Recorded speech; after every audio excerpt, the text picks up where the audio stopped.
Hello friends, welcome to CP classes. In this video, we have a number analogy question. चलिए video को शुरू करते हैं।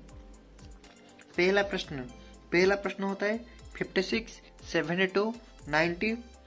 उसके बाद हमको क्या होता है हमको पूछ रहा था, तो इस क्वेश्चन को हम सॉल्व करने से पहले देखेंगे इसमें क्या कॉमन होता है। तो पहले दिया है 56:72, तो हमने क्या करेंगे, पहले 56 का फैक्टराइज करेंगे। तो 56 का फैक्टराइज हम क्या कर पाएंगे, 56 = 7 × 8 भी कर पाएंगे। इस नंबर से फैक्टराइज करेंगे जिसके अंदर डिफरेंस 1 होता है। 72 का फैक्टराइजेशन क्या हो जाएगा, 8 × 9। उसके बाद 9 का फैक्टराइज करने के बाद क्या हो जाएगा, 9 × 10। तो उसके बाद या क्या हो जाएगा, 10 × 11, 10 × 11 = 110। तो हमारा आंसर आ गया ऑप्शन सी। कुछ भी डाउट होता है तो मेरे को कमेंट करके पूछ सकता है। मेरे को कमेंट कीजिए एंड डाउट क्लियर कीजिए। हम क्या किया है, 56 को फैक्टराइज कर दिया। फैक्टराइज करने के बाद क्या हो जाएगा, 56 = 7 × 8। उसके बाद 72 को फैक्टराइज किया, क्या हो जाएगा, 8 × 9। उसके बाद 90 को फैक्टराइज किया, हो गया 9 × 10।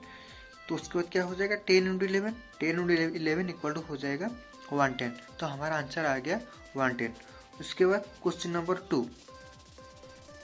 फ्रेंड्स, हमारा सेकंड क्वेश्चन होता है 8:9:36:what।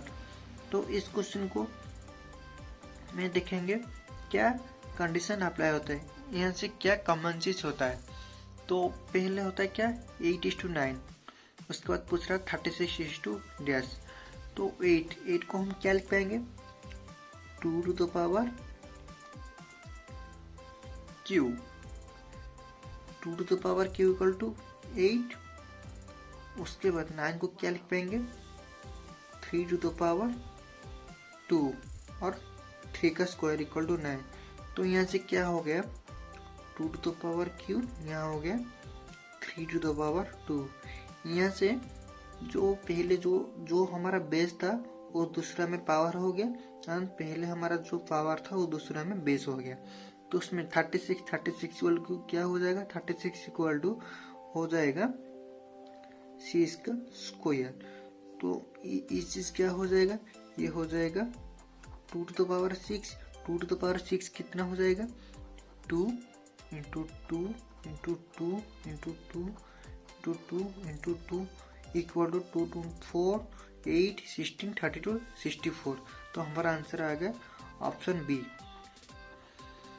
बहुत ज्यादा इंपॉर्टेंट क्वेश्चन है, इसी तरह क्वेश्चन एग्जाम में आता है।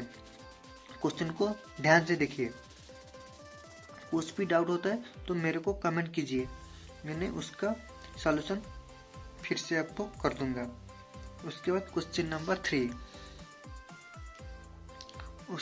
क्वेश्चन नंबर 3 हमको दिया है 30:16। उसके बाद पूछ रहा है 32:। तो इसमें देखेंगे 32:16 किससे हुआ है, 30:16। यहाँ से 30 और 16 में डिफरेंस क्या होता है, 30 को हम 2 से डिवाइड करेंगे, 30/2। 30 को 2 में डिवाइड करने के बाद क्या हो जाएगा, 15 आ जाएगा। 15 से 1 आर करेंगे तो 16 हो जाएगा।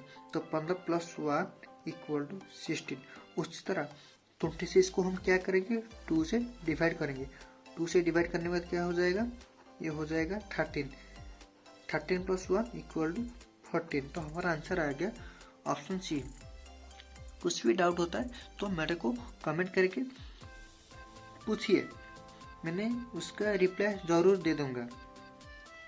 बहुत इंपॉर्टेंट क्वेश्चन है, एसएससी सीजीएल में इस क्वेश्चन तरह इसी टाइप का क्वेश्चन आता है। मैंने पहले क्या किया, 30 को 2 में डिवाइड कर दिया। 30 को 2 में डिवाइड करने के बाद क्या हो जाएगा, 15 हो गया। 15 + 1 = 16। तो यहाँ से 16 आ गया। तो 26 को हमने क्या किया, 26 को मैंने 2 में डिवाइड कर दिया, 2 में डिवाइड करने के बाद क्या हो जाएगा 13, 13 + 1 = 14। तो हमारा आंसर आ गया ऑप्शन सी 14। उसके बाद क्वेश्चन नंबर 4। क्वेश्चन 4 हमको क्या दिया है 81:121, 49 डैश। तो यहाँ से हम देखेंगे 81 और 121 में क्या कंडीशन अप्लाई हुआ है। 81 क्या होता है, 81 होता है 9 का स्क्वायर इक्वल टू 81 होता है, 9 का पावर 2 इक्वल टू 81। 121 क्या होता है 11 का स्क्वायर इक्वल टू 121 होता है। तो यहाँ से 49 क्या होता है 7 का स्क्वायर इक्वल टू 49 होता है। तो यहाँ से हमको जो आंसर चाहिए वो किसका स्क्वायर होना चाहिए। तो यहाँ से 89 का किसका स्क्वायर है, 89 तो कौन सी संख्या का स्क्वायर नहीं है। 100 क्या होता है 10 का स्क्वायर 100 होता है। 81 क्या होता है 9 का स्क्वायर 81 होता है। डी 54 दिया है, 54 तो किसी का स्क्वायर नहीं है। तो यहाँ से ये हो गया 9, ये हो गया 11, ये हो गया 9 का स्क्वायर, ये हो गया 11 का स्क्वायर। तो यहाँ से 7 का स्क्वायर मतलब यहाँ से क्या हो जाएगा, यहाँ से 9 का स्क्वायर हो जाएगा। 9 का स्क्वायर कितना होता है 81 होता है। तो हमारा आंसर आ गया ऑप्शन सी। समटाइम इसी तरह क्वेश्चन आता है आपको गुमराह बनाने के लिए, तो उसका आंसर आ गया ऑप्शन सी 81। उसके बाद क्वेश्चन नंबर 5। क्वेश्चन नंबर 5 हमको दिया है 24:36। उसके बाद पूछ रहा है 28:डैश। तो यहाँ से दिखेंगे 24:36, 24 और 36 के अंदर में डिफरेंस क्या होता है, उसके अंदर क्या कंडीशन है इसकी।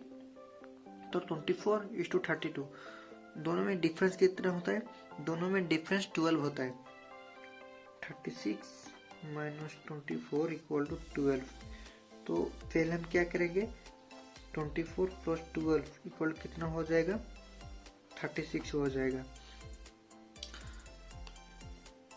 तो मतलब हमको दिया है पहले जो नंबर दिया है उसका आधा फिर से इस नंबर से प्लस हो गया। मतलब 24 पहले दिया है, 24 का आधा होता है 12, 24 + 12 = 32।